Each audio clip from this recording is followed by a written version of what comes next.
For the first time in recent history, in memory, suddenly young men are becoming more religious than young women. That is going to have astronomical impact going forward.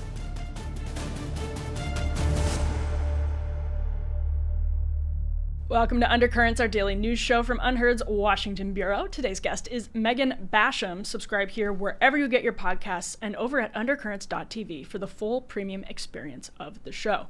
Now, we're very close to Election Day, and perhaps no slice of the American electorate is subject to more scrutiny this cycle than evangelical voters. Fears of, quote, Christian nationalism abound in the press.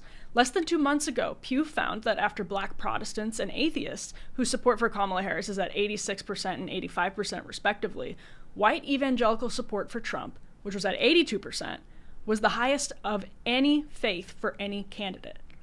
One poll in September found Trump's support slipped slightly among evangelical pastors. 61% of evangelical pastors who responded to the poll said they plan to vote for Trump, compared to 68% in a poll conducted in September 2020, according to Newsweek. Now, in the 2016 race, Trump scored a higher percentage of the white evangelical vote than George W. Bush, who was, of course, known for his, quote, compassionate conservatism. Back in 2023, two pollsters found that when Ron DeSantis was in the race, that, quote, over a year before Republicans would need to decide their presidential candidate, Trump already enjoyed majority support among white evangelicals. He led DeSantis by double digits. University of Oklahoma professor Samuel Perry explains some of what the data show all the way back in January, as the primary was still in process. Quote, white evangelicals, and especially the most devout ones, are ride-or-die partisans, he wrote. The more often white evangelical voters attend church, the more likely they are to identify as Republican. For example, he continued, when I analyze data from Pew Research Center's American Trends Panel survey, I find that less than 48% of white evangelical voters who never attend church are Republicans, while nearly 73% of those who attend more than once a week identify that way. That is to say, white evangelicals are just more partisan Republicans than other demographics are. So despite this, back in September, The New Yorker dedicated an entire investigation to the question, can evangelicals get behind Harris? So as The New Yorker explained, until Ronald Reagan was elected, giving rise to the Christian right, the most famous American evangelical president was Jimmy Carter, a Democrat.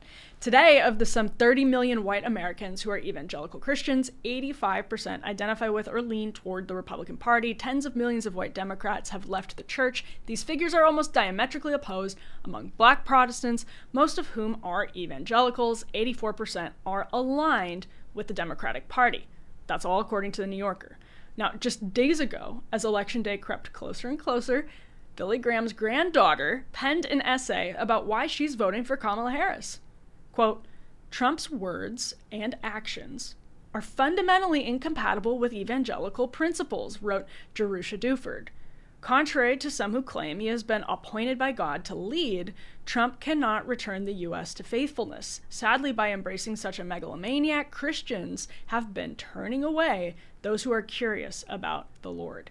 We lose credibility, she continued, when we say God is love, but then rally and sometimes even riot in support of an individual whose entire worldview centers on himself. So let's take a look at one ad cut by a PAC called Evangelicals for Harris.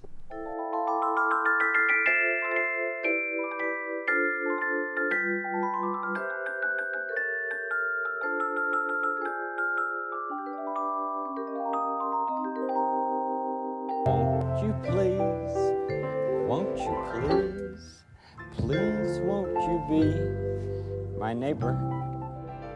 You know, it's about truly understanding what love thy neighbor means. It's about, in the face of a perfect stranger, seeing a neighbor, understanding what that love of each other means. Welcome to this neighborhood, neighbor.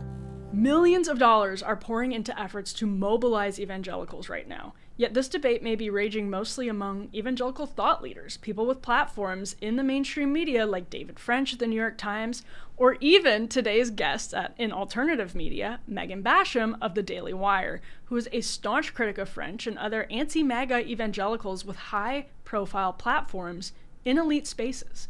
Megan's latest book was a New York Times bestseller, and it dropped on the evangelical world like a bomb this summer, setting off a torrent of debate over whether elite evangelicals were honestly defending the faith and how evangelicals should engage in partisan politics and the bitter culture war.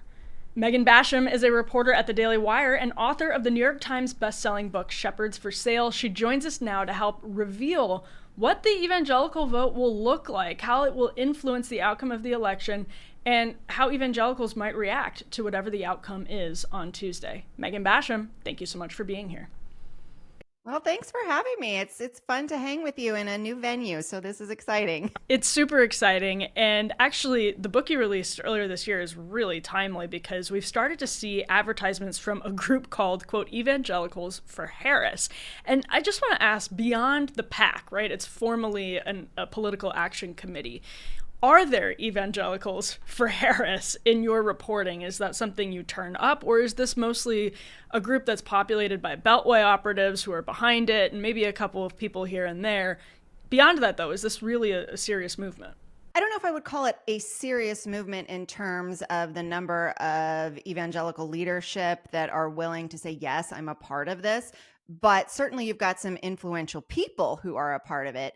And, I can just give you one example. Probably the biggest name would be Bishop Claude Alexander, who is the board chair of Christianity Today. So, not a man of little influence. He also sits on the board of InterVarsity, the campus evangelizing group. So he's a pretty heavy hitter. And when you look at that and you look at some lesser known names who aren't necessarily formally a part of Evangelicals for Harris, but are stepping out in a way I would have never expected. A guy named Ray Ortland. He is a council member for the Gospel Coalition, which is the very influential media organization that was set up by Tim Keller and some others. These are typically looked at as pretty conservative institutions. So to have some figures associated with them openly endorsing Harris, that does feel like something of a new day. And is that then reflected among the evangelical rank and file? Because it seems to me, at least, there's a bet by Democrats in the Harris campaign, people who aren't even formally associated with the Harris campaign, but other operatives who have money to spend on PACs like this, who say women in the suburbs, affluent women in the suburbs of, maybe Houston or Dallas, or I would probably, the right answer to that, or the right location to zoom in on here would be Atlanta or Raleigh. You know those areas well. Maybe we can basically chip away at the evangelical coalition for Trump among rank and file evangelicals. I imagine in their minds they see that as women based on their advertisements and some of their strategies here. So is there a difference between what you and others refer to as Big Eva and then these rank and file voters? Is there any chance that this is working among that demo? I don't know how many will actually swing to vote Harris. I think that's a big ask because so many of those voters are committed pro-life voters. They have been a part of the pro-life movement for years. So those women, you're not going to see them, I think, suddenly deciding, okay, I'm going to pull the lever for Harris. But what it does do is potentially muddy the water enough that they stay home. And I would say that, in fact, just yesterday, you kind of saw Christianity Today give the game away on that. They're promoting an essay out telling Christians, here's why you don't need to vote at all. It's fine to stay home on election day. And I think that is the kind of thing that you've been seeing from that group. And you asked, is this the typical DC PAC? Behind the scenes it is. You've got these new fresh faces that are supposedly conservative faces. But when you look behind, you've got somebody like Jim Ball, who has been a progressive evangelical actor on the DC scene for a really long time. He's been pushing quote unquote creation care, which is really the climate change movement, to evangelicals going back decades. But you'll notice they're not really putting him out front. It's the Christianity Today guy that they're putting out front. It's somebody like Ray Ortland from the Gospel Coalition who's making headlines. So when you look at that effort to try to, let's say, suppress the vote, maybe then swing the vote, I think it's probably more effective at that. And I think that's the kind of thing that we're going to see. And look, the recent study is playing that out. That Barna research showed that 100 million people of faith aren't going to vote in this election. That's not necessarily that unusual, but I did think a little nugget within it that 32 million regular churchgoers aren't going to vote. That one did stand out to me because those are the people that you expect to be really engaged in politics. And why do you think that is? I mean, if you could just talk to us about the significance of that argument getting platformed in Christianity today. Tell us, it sounds, when people think of the cliche of, we're talking specifically here about white evangelical voters, and we'll get to black evangelical voters in a second because there's some significant differences. But when we're talking about white evangelical voters, which is, when people talk about evangelicals, the sort of the shorthand is what everybody thinks of, right? Because there's just a lot of white evangelical voters. Why would staying home? So many people are thinking they're all out there listening to Jim Bakker and buying Silver Solution. Why would people be staying home? Well, I think you have a class divide within evangelicalism, and it's very much the same class divide that you have seen just across the nation. And that is that you have a professional class. These are the guys who went to seminary. They are platformed and promoted by organizations like the Trinity Forum. So these kind of elite DC think tanks. And even if they're not being promoted by those groups, they aspire to be, or they're adjacent to it. So they kind of want to be a part of that. And for the last, we're now going on 8 years, 12 years, they have been told that Donald Trump is icky. He's low rent.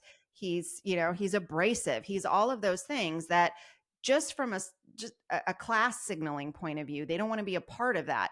And then you add on top of that, they will make much of his sexual history, which, as a Christian, it's not what you would prefer to see in some of your leaders. But I think when they do that again and again, you have that upwardly aspirant class of evangelical leadership who aligns with that.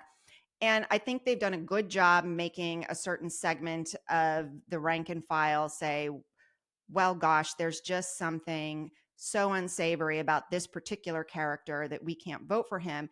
And then I think you have those who are the working class evangelicals, some of those who maybe don't attend church as much because they feel when they go to church that they're in some ways not welcomed there, that the outreach has been more to that professional class, to that urban class. And so they don't feel like they're welcomed. They don't feel like they're valued. And they have gotten to a place that they very much don't care what a gospel coalition thinks or what a Christianity Today thinks. So they don't have an influence over those people. But I do think that, the Tim Keller legacy is still very strong among those who would like to see themselves as the intellectual elite within evangelicalism. Now, that is a wildly underreported phenomenon, that the class divide in the world of evangelicals is alienating people who are not as affluent and educated as the spokespeople for the evangelical movement in the United States, to the point where they maybe aren't even going to church as often. And Megan, I think this is, this is a space where you've done significant reporting, you've talked to people, you've seen this up close. When did that happen? Is Trump the catalyst for something that maybe never would have bubbled up if he hadn't come on the scene and exposed some of these rifts between, a David French and a rank and file evangelical in Nashville? Like, when did that happen? I think that it predates Trump by quite a number of years. If you look at what the seeker-sensitive movement was in the early 2000s, I think it laid the groundwork for it in a way that we didn't really understand until later. So for those who aren't familiar with the seeker-sensitive movement, what it was an approach to church that was going to win over the people who don't have a familiarity with Christianity, who don't have a familiarity with evangelicalism. And it was going to create a church that felt very familiar to them, where the teaching was application related. So instead of going through scripture that may seem sort of alien and confusing, it would be, here's 3 points for how to improve your marriage, how to raise your kids better, how to be more successful in your professional life, be a servant leader, things that were very much incorporated into even mainstream corporate culture. So those things became the dominant I would just say, cultural approach of the church at that time, of so many of those mega churches. But the dirty little secret of that was that the crowd that they were seeking was not your plumbers. It wasn't your truckers. When they said seeker sensitive, they meant seeker sensitive to a certain type of American. And that is that urban professional class that we're talking about. And I think Redeemer Presbyterian was sort of famous in New York City for being very successful at attracting people by avoiding some of the more controversial moral positions in the Bible, where they stand on the sanctity of human life, on marriage and gender and sexuality. And if you dig down, you would find things like, oh, okay, it turns out that someone like Tim Keller does actually take a historically doctrinal position on sexuality and marriage, but they would not be clear on that at the outset. Just to give you an example, if you look at someone like Kirsten Powers from CNN, when she wrote her memorial to Tim Keller, I mean, it was almost kind of angry in saying that she went to that church for a while before she figured out what its positions were. And then she felt like she was too deep in to just leave immediately, which you can laugh about. But I think that characterizes what that approach was. Yeah. Was basically like, we want to sell you on Christianity, and then we will cover these tough bits that for people out in the red state countryside were never a problem, in terms of, yes, we believe that a boy is a boy and can't become a girl. And nobody was ever shy about saying so, because I live out in the country and I can tell you that, it would be viewed as backwards by so many of the people who go, well, you really want to adopt something called pronoun hospitality, which, if you haven't heard that term, it just means it was something that was promoted by some of the more seeker sensitive types to say, as Christians, we do believe in God's created order of male and female. He created them, but we want to show how welcoming we are. So we're going to use transgender pronouns to be hospitable. So that's the kind of thing I'm talking about. And I really think it started there. And eventually, when Donald Trump came along, so much of that simply was exposed. So I don't think he created this problem. It's kind of the same thing that you see in politics. When you look at the rift within the Republican Party, you go, he didn't create that problem. He just revealed it. And, I'm one of those people who still has emotional ties to Tim Keller. And I just have, like many, many people, it's not unique to me at all. Like, we have reckoned with Tim Keller and his work many, many times. But he always framed this as like a rural-urban divide more than a class divide, which is so interesting, because now it seems to me like we do see it through that prism of rural versus urban rather than class. But Megan, it's almost like class was always the elephant in the room. Nobody just ever talked about it. Right. And when you think about it, the pastoral class is typically really well educated. They know each other. They socialize with each other. So it kind of makes sense that the pastoral class, and we saw that this in the mainline churches before evangelical churches, that divide developed. So I don't think it's necessarily surprising, but at the same time, I think we can use that taxonomy that Aaron Wrenn has really brilliantly explored, that some of these things didn't mean as much when we were in a culture that if it didn't take a positive approach to Christianity, it at least took a neutral stance. So, we would agree to disagree on something like sexuality.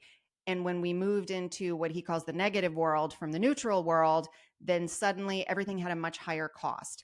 And the people who were not standing with you, well, that was a lot more glaring than I think it was in the past. So, maybe these, whether they are urban, rural, or upper class, lower class, if we were still in a neutral world, it wouldn't matter as much. But the dominant hostility towards Christian cultural values became such that you could no longer ignore who was standing where. That is so interesting. Now, we're both white evangelicals, I believe, Megan. So as a white evangelical, dreaded term. Yeah, I think about the Paula Whites or like the King Cyrus prayer coins I saw people hawking, and it reminds me of the Trump phenomenon, sort of more broadly and in a general sense, in that when the gatekeepers are so terrible, you have to be able to say these gatekeepers are terrible, like the media or like some of these genuinely corrupt leaders in big evangelical circles. But then by saying that, it's also almost like license to let some genuinely grifty people in, and grifty people are in every movement. So I just want to ask you, as somebody who reports on this closely, how significant is the grifty factor of the evangelical world? Is it something that, is genuinely concerning, or is it something where people make too much of it? And that's relevant because we could be looking at a second Trump administration and evangelical voters aren't going anywhere, whatever happens next week. The reality is that there's always going to be a grifty element, and I'll get biblical and say that, we are told in passages there will always be those who are seeking to make a fortune on the gospel. And so it's not particularly surprising that we see that. I think probably my pushback, not to you, but just to that narrative, that it's something uniquely Trumpian would be the fact that we have seen this in every age. You mentioned Jim Baker. We saw it then too. These prosperity gospel preachers predate Trump by a lot of years. So this is not something new. But that said, yeah, it's always a concern. And in fact, it's part of the reason that I might indict some of what I consider some pretty sound leadership for cowardice.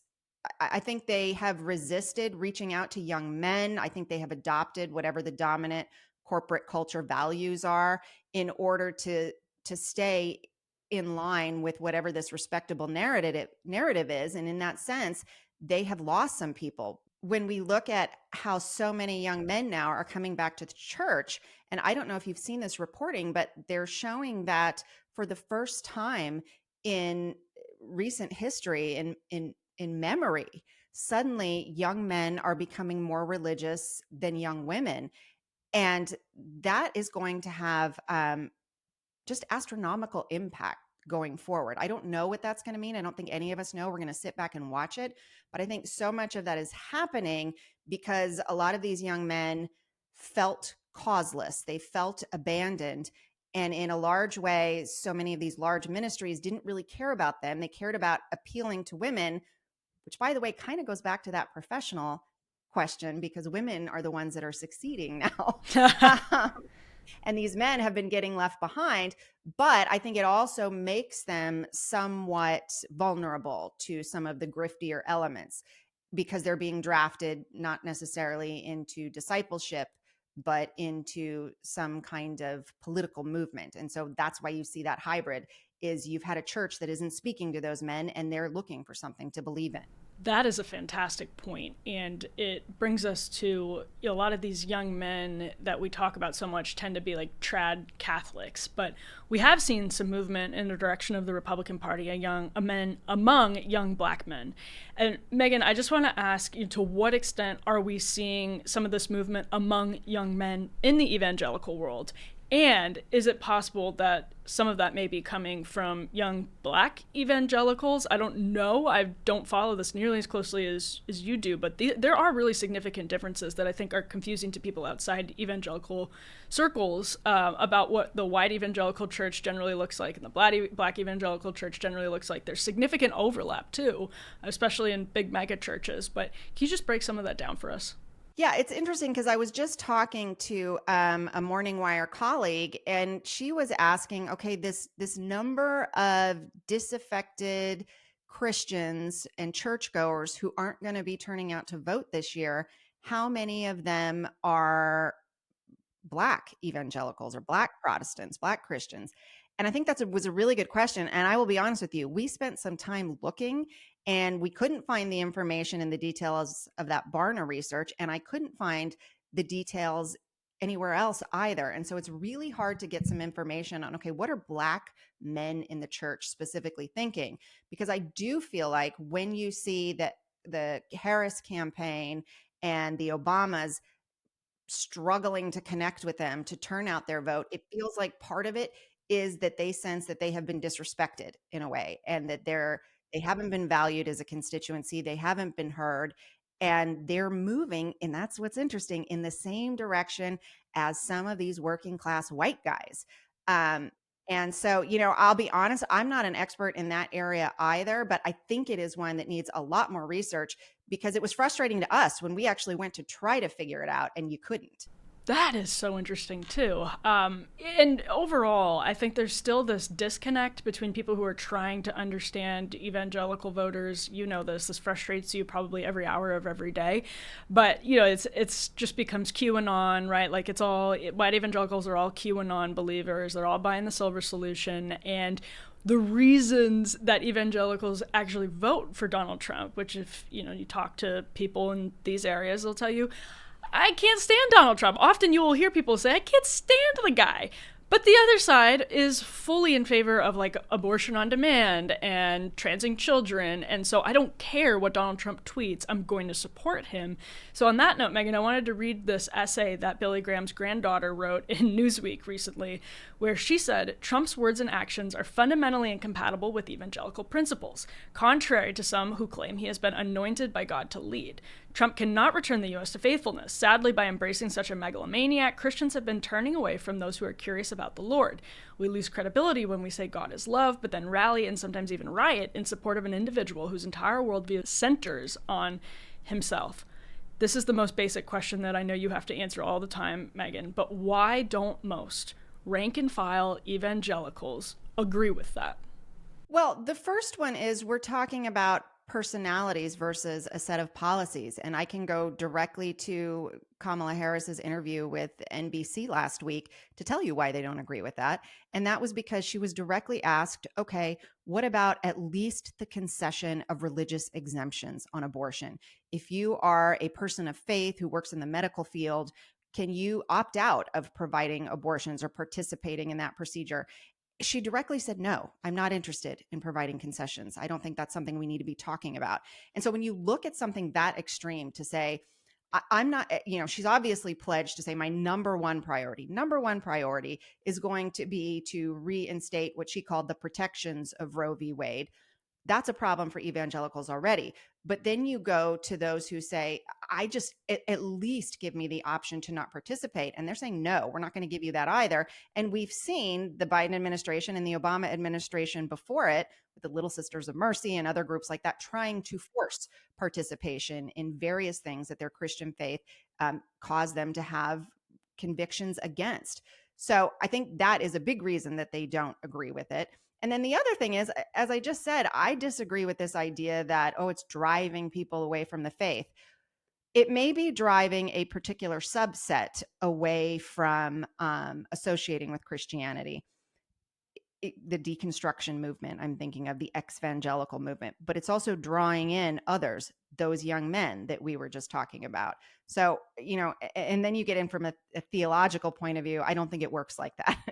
I'm a Calvinist, so I think God is drawing who God's going to draw, and how you cast your vote is not going to impact that one way or the other. I'm a Calvinist, so Right.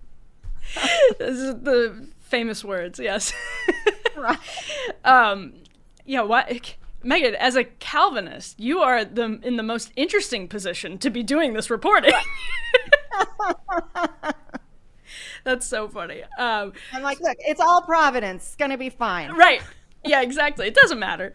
Journalism for a Calvinist must be an interesting endeavor, Megan. But what will you be watching on election night in particular? I'm thinking, Phoenix, Atlanta, Raleigh, Vegas. Those are all big cities and swing states that, again, you follow this more closely than I do, but I think they have pretty significant evangelical cultures in the suburbs of those areas where they're going to be competing to see, whether that anti-Trump sentiment outweighs the pro-Trump sentiment. But that's just sort of what's on my radar. What about you as somebody who covers this so closely? Well, part of what I do think is, because we've been talking about how professional class evangelicals feel about Trump, I will say, while I think there's been a lot of effort put behind this, Evangelicals for Harris, I won't say movement because I don't think it's big enough to qualify as a movement, but let's say campaign, and what I would call the suppression campaign of saying, just don't vote. And there's been a lot of other things that I go into in the book that we could talk about, like the after party campaign that David French and Christianity Today editor-in-chief Russell Moore started rolling out to Christian college campuses and ostensibly conservative churches in late 2023, that is funded by secular left groups to ostensibly teach Christians how to deal with politics. That's all really interesting. But the counterbalance to all of that is when you suddenly see the richest man in the world say, I am openly MAGA. I mean, who saw that coming? When you see someone like a hedge fund billionaire like Bill Ackman saying, I am now going to openly endorse Donald Trump, I feel like in a strange way, to me, that may have more impact on what that let's say respectability sensitive evangelical class is doing as much as all of these efforts at a deliberate AstroTurf campaign. So I'm going to be watching that because I feel like that could have more of an impact than we're talking about right now. And then the other thing is, I think when you look at those mega churches, as their pastors are starting to shift rhetoric, I think that, to me, that maybe more than anything indicates that this could be a really good night for Donald Trump. And I'll give you a quick example. I won't say his name, but a Texas megachurch pastor who was known as kind of the squishier sort, who was sort of maybe more in the Keller mold. I recently heard him do a sermon just on voting, and it went pretty viral. And in that sermon, he talked about how a vote is not a Valentine. And he was encouraged. So he didn't name Donald Trump, but he started to say he has rethought his approach to politics. And he's been talking a lot about how he thinks he got some things wrong in the past. And when I look at that, I feel like that guy right there, who has huge influence in, one of the Texas metro areas, he is giving permission to that class to, it's okay, you can vote for Donald Trump. And that surprised me. And, there's a lot on the other side too, but I'm just saying, to hear a guy I had seen before and I would have classed among the anti-Trump, to see him now kind of openly saying, look, you have to pick the best set of policies. There's been more of that than I think we saw in 2016 and certainly than in 2020. I'm really glad you brought that up, because my last question for you, Megan, was actually going to be a personal one, which is, if our listeners and viewers have not followed what happened when you released Shepherds for Sale, which went on to be massively popular, I haven't seen anything uproot or stir the pot in evangelical world like that book did for a very, very long time. And I wonder, Megan, what lessons you maybe took from the response to the book, which I think was largely vindicating for you, but was it, are more people starting to have an open mind kind of about these criticisms that for a long time actually really got swept under the rug? There weren't a lot of prominent people with significant platforms because of the class divide you mentioned earlier, really making these arguments. So is there a sea change afoot where people are kind of catching up with the rank and file maybe? Yes, absolutely. And I will tell you that what I see when I look at the reaction to the publication of my book, and there was kind of a pretty big divide, and it ended up being a lot more explosive than we thought it would be. I think I expected it to be somewhat of a niche topic. And providentially, given the timing, it ended up having a lot more appeal and being a lot buzzier than I expected. And I think it's because it came after 2020. It came after COVID. It came after George Floyd. And so there were things that people probably felt uncomfortable with a lot of these, major, well-known evangelical leaders, but they were men they still revered, some women that they still revered, and they probably wouldn't have been as open to an expose on those personalities before 2020. After that, I think when we saw evangelical institutions, leaders, and platforms so willing to do things like hand over their pulpits, hand over their microphones to someone like former National Institutes of Health Director Francis Collins to tell us that the virus didn't come out of a Wuhan lab, nature made it, which we later discovered he likely knew was a lie at that time. When they realized that that was what their leaders were engaging in, I think that changed the calculus. I think the same thing when they watched those same leaders who were telling them to not obey the Bible, that in fact we don't need to be gathering and that we can shut down our churches for months and months and months, some over a year. And they saw those same leaders out either marching with Black Lives Matter or saying that we need to use the slogan of Black Lives Matter. At best, it was a biblically debatable question, and the debate wasn't happening. I think at that point, people realized we're being spiritually manipulated here. So when my book came along, it wasn't so much I was telling them, here, I need you to see something you don't see. They already saw it. What my book was doing was explaining, here's how we got here, and here's what's been happening behind the scenes. So at that point, I think a lot of people were ready to go, yes, explain this to me. It's been frustrating. It's been painful. Why is this happening? Oh, yeah, because it was, there just weren't a lot of journalists shining sunlight on some of these major questions. So I'm sure I'm going to get all kinds of nasty comments just for having you, Megan, let alone what you face every day. No, I mean, few people know the evangelical vote like you. So thank you for spending your time explaining all of this to us. Really appreciate it. Thanks. I appreciate you having me. I mean, just thinking about the metro areas of Phoenix, Atlanta, Raleigh, Las Vegas, you could even go up into Pennsylvania. Actually, there are a decent chunk of evangelical voters outside of Milwaukee in the suburbs. You can see why this demographic is so important. And just want to highlight what Megan said right there. She thinks actually based on some of the comments pastors have made recently, evangelical pastors have made recently, that it could be a really good night for Donald Trump specifically because he even increases his numbers with this chunk of voters. So super important insight from Megan, and thank you for tuning in. We are here every day. We will be here every day from now until Election Day. So make sure to subscribe on the Undercurrents channel, subscribe wherever you download your podcasts, and of course, over at undercurrents.tv for the full premium experience of the show. We'll be back soon with more.